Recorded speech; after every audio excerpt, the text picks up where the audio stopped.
Hello Empuraan എന്ന ചിത്രത്തിൻ്റെ official release തീയതി ഒപ്പം ചിത്രത്തിൻ്റെ ഏറ്റവും പ്രധാനപ്പെട്ട ട്രെയിലർ അപ്ഡേഷനാണ് ഇന്നൊരു വീഡിയോ ഭാഗത്ത്. വീഡിയോയിൽ കൊണ്ടുപോയി വീഡിയോ ലൈക്ക് ചെയ്യുക, ചാനൽ സബ്സ്ക്രൈബ് ചെയ്യാൻ വേണ്ടി ശ്രമിക്കുക. പൃഥ്വിരാജിൻ്റെ സംവിധാനത്തിൽ മോഹൻലാൽ, ടൊവിനോ തോമസ്, മഞ്ജു വാര്യർ എന്നൊക്കെ പ്രധാന കഥാപാത്രങ്ങളായി വരാൻ പോകുന്ന ചിത്രമാണ് എമ്പുരാൻ.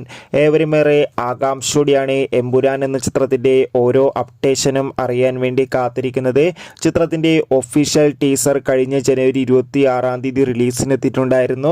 അതിഗംഭീരമായ പോസിറ്റീവ് റെസ്പോൺസ് ആയിരുന്നു എമ്പുരാൻ എന്ന ചിത്രത്തിൻ്റെ ഒഫീഷ്യൽ ടീസറിന് സ്വന്തമാക്കാൻ വേണ്ടി സാധിച്ചിട്ടുണ്ടായിരുന്നത്. ഫൈനലി ചിത്രത്തിൻ്റെ ഒഫീഷ്യൽ റിലീസ് തീയതിയും പുറത്തുവന്നിരിക്കുകയാണ്.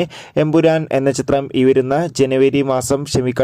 മാർച്ച് മാസം 27 തിയേറ്ററുകളിൽ എത്തുമെന്ന് കൺഫേം ആക്കിയിട്ടുണ്ട്. എന്തായാലും കാത്തിരിക്കാം നമുക്ക് എമ്പുരാൻ എന്ന ചിത്രത്തിൻ്റെ റിലീസിനായി. എത്ര പേരാണ് ചിത്രത്തിൻ്റെ റിലീസിനായി കാത്തിരിക്കുന്നത് കമൻറ്റ് ചെയ്യൂ. കൂടുതൽ സിനിമാ വാർത്തകൾക്കായി ചാനൽ സബ്സ്ക്രൈബ് ചെയ്യാൻ വേണ്ടി ശ്രമിക്കുക. ബൈ.